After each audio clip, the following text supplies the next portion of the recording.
Hello everyone, आज हम नया टॉपिक पढ़ने जा रहे हैं। टॉपिक का नेम है हार्ट। इससे पहले हमने इसका पार्ट 1 पढ़ा था कार्डियोवास्कुलर सिस्टम का। आज हम हार्ट के बारे में पढ़ेंगे। Let start the topic.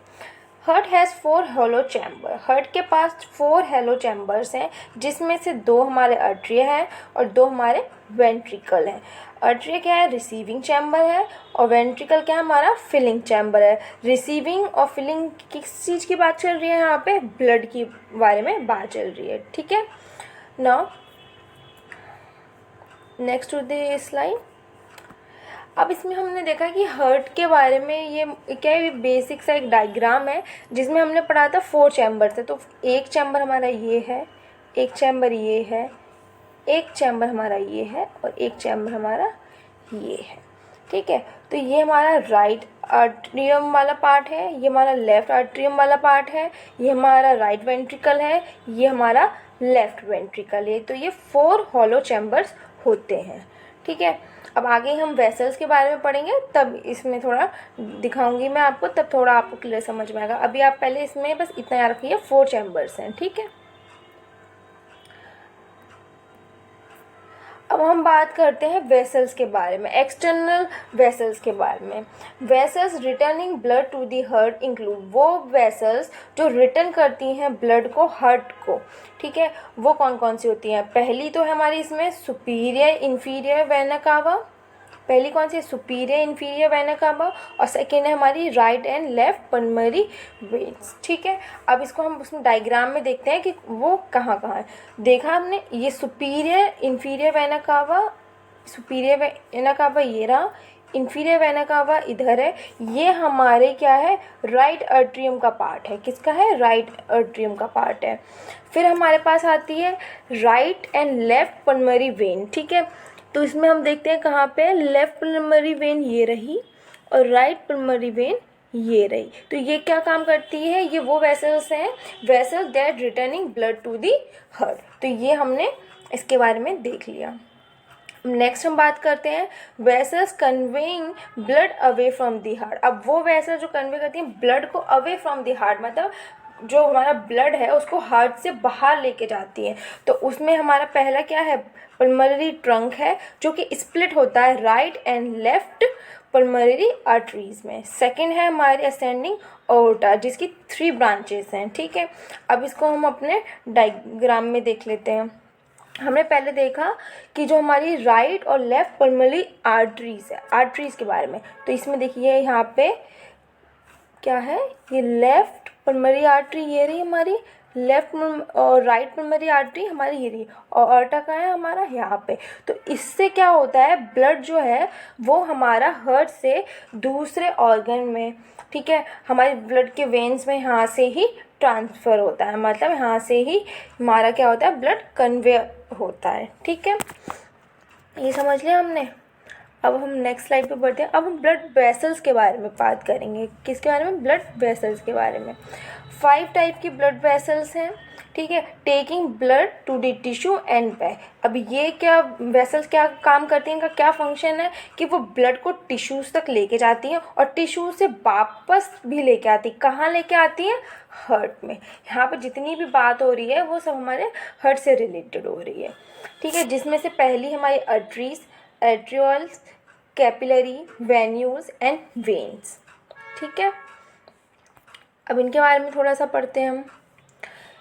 Artery के बारे में पढ़ते हैं। आर्टरी के बारे में, arterioles carry blood away from the heart. जिसमें आर्टरी में एक सिंगल यूनिट है। आर्ट्रियोल मतलब बहुत सारी जो आर्टरीज हैं वो क्या काम करती हैं?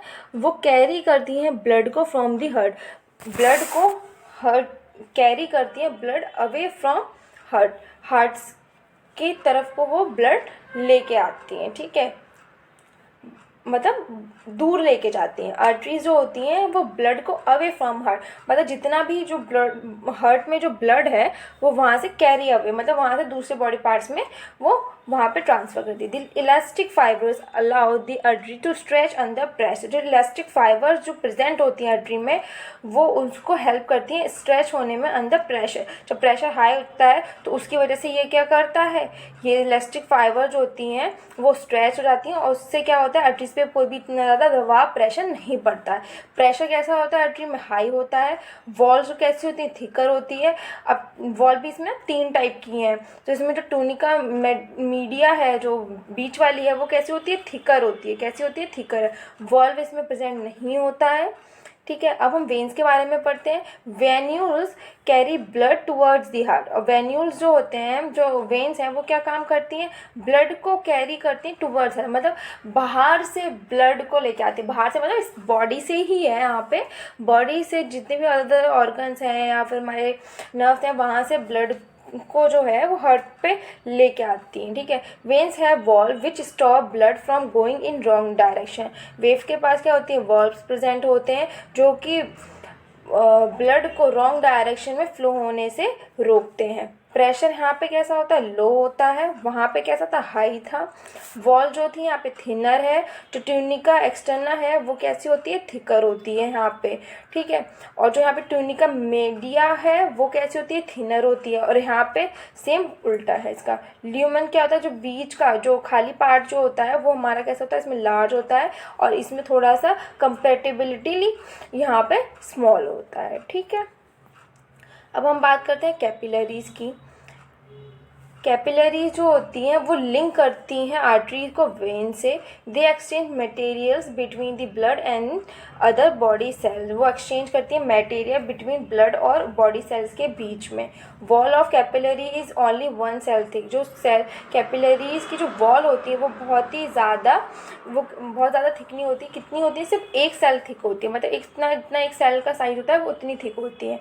सर्व as respiratory system. Respiratory system की तरह ये सर्व होता है, मतलब ऐसा फंक्शन करती हैं ये। अब हम बात करते हैं ब्लड वेसल्स की एनाटॉमी, मतलब उनके एनाटॉमिकल स्ट्रक्चर के बारे में।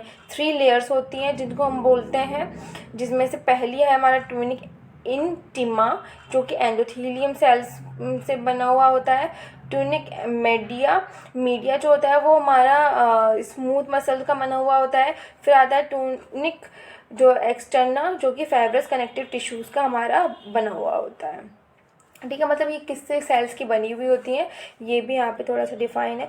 आप इनका चाहे तो स्क्रीनशॉट ले सकते हैं। मोस्टली क्या होता है कि कभी कभी MCQs में आते हैं, ये वो ज़्यादातर कॉम्पिटिटिव जो हमारे एग्ज़ाम्स हैं उनके MCQs में आ जाते, तो आपके लिए बहुत ईजी रहेगा। अब हम हार्ट के जो हमने पढ़ा था ना चैम्बर्स, तो चैम्बर्स के बारे में थोड़ा सा डिटेल पढ़ेंगे। आप इन सब के भी स्क्रीनशॉट ले सकते हैं। तो हम बात करते हैं राइट आर्टरियम के बात करते हैं। Collect blood from systemic circuit. ये क्या कलेक्ट करता है? ब्लड को फ्रॉम सिस्टमिक सर्किट से। Artery are the receiving chamber of heart. अब जो आर्टरी जो है वो हमारा रिसीविंग चैम्बर ऑफ हार्ट है। रिसीव किसको कर रहा है? ब्लड को। आर मतलब राइट आर्टरियम इज रफली क्वाड्रेंगुलर इन शेप, मतलब क्यूबिक इस तरीके का शेप में होता है, मतलब 4 कोने वाला। क्वाड्रेंगुलर मतलब उसी को बोलते हैं जो जिसके 4 कोने होते हैं, इस टाइप के शेप का होता है। लगभग ऐसा नहीं ज़रूरी ही ऐसा होता है, लगभग ऐसा होता है।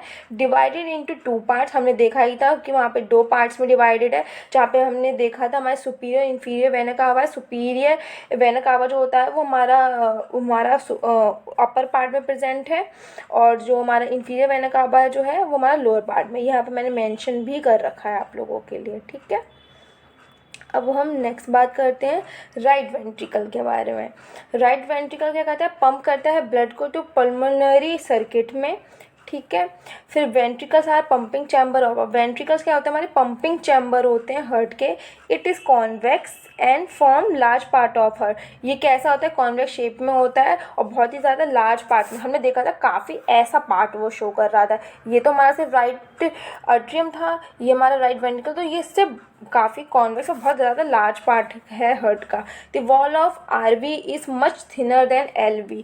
जो वॉल जो होती है RV की वो LV से बहुत ही ज़्यादा थिनर होती हैं, पतली होगी। ठीक है, किसके कंपैरिजन? LV लेफ्ट वेंट्रिकल के कंपैरिजन में। अब हम लेफ्ट आर्टरियम के बारे में बात करते हैं। Collect blood from the pulmonary circuit. अब ये कलेक्ट करेगा पल्मोनरी सर्किट। अच्छा, ये आप लोगों ने एक चीज़ नोटिस नहीं करी होगी, यहाँ पे देखिए राइट आर्टरियम जो है वो कलेक्ट कर रहा है ब्लड सिस्टमेटिक सर्किट से, फिर ये यहाँ पे पल्मोनरी सर्किट से। ठीक है, मतलब यहाँ से स्टार्ट हुआ, फिर इस पे जाके गया, फिर इस पे पल्मोनरी सर्किट से इसने ब्लड कलेक्ट करा एंड उसके बाद ये सिस्टमेटिक, मतलब एक तरीके से सर्कल में ही सारा फ्लो चल रहा है, ठीक है। अब फिर फिलहाल हम इसके बारे में बात कर लेते हैं। फिर smaller in shape than are a, ये स्मॉलर होता है राइट एट्रियम से शेप में, रफली क्यूबाइडल इन शेप, कैसा होता है, क्यूबाइडल होता है शेप में, ठीक है। 4 pulmonary veins open at the upper part of L A, 4 pulmonary veins जो होती हैं वो ओपन होती हैं upper part of L A, मतलब लेफ्ट एट्रियम के अपर पार्ट में 4 पल्मोनरी वेन्स जो होती हैं वो ओपन अप होती हैं, ठीक। अब हम लेफ्ट वेंट्रिकल की बात कर लेते हैं। यहाँ पे लेफ्ट वेंट्रिकल क्या है, पंप करता है blood to systematic circuit, it function as a powerful pump operating at high pressure. ये क्वेश्चन कई बार भी कॉम्पिटिटिव एग्जाम्स में भी देखा गया है, तो उसको हमेशा याद रखना। इसका मेन फंक्शन जो होता है पावरफुल पंप करने का होता है, जो कि किस पे, हाई प्रेशर पे भी कर सकता है। The walls are 3 times thicker as that of R V, जो इसकी जो वॉल्स होती हैं वो 3 times थिकर होती हैं, ठीक है, किससे, राइट वेंट्रिकल से। कोन शेप्ड का होता है, लॉन्गर होता है, नैरो होता है आर बी से, ठीक है। कोन शेप्ड का होता है, लॉन्गर होता है और नैरो होता है। देन ये तो थोड़ा कंपैरिजन के बेस पे, बस थोड़ा सा डिफरेंस चीज़ें होती हैं, आपको कॉम्पिटिटिव एग्जाम के बेसिस पे सिर्फ वो याद रखने की ज़रूरत है, इतना ज़्यादा याद भी रखने की यहाँ पे ज़रूरत नहीं है। फ़िलहाल ये पूरा टॉपिक जो है वो कंप्लीट हो गया है आपका। आप बस थोड़ा सा जो आपको जितनी भी चीज़ें इसमें थोड़ी बेसिक जो मैंने आपको बताई हैं, आप बस इस डायग्राम के साथ कोरिलेट करते जाइए, कौन सी चीज़ कहाँ पर है, क्या उसका एक बस फंक्शन है। आप इससे अगर इजीली करेंगे तो आपको बहुत इजीली लर्न भी हो जाएगा। नोट्स आप साथ में बनाते रहिए, स्क्रीनशॉट लेते रहिए। कोई भी प्रॉब्लम होती है तो आप मुझे कमेंट सेक्शन में बोल सकते हैं। कोई न्यू टॉपिक पढ़ना है उसके लिए भी आप मुझे बोल सकते हैं, ऐसा कोई इशू है नहीं इसमें। तो बस यही हमारा टॉपिक था एंड ये फाइनली अब कंप्लीट भी हो गया है। Thank you so much and please subscribe भी कर लीजिए एंड लाइक बटन भी बता दीजिए, जिससे कि मुझे मोटिवेशन मिले आगे के लिए।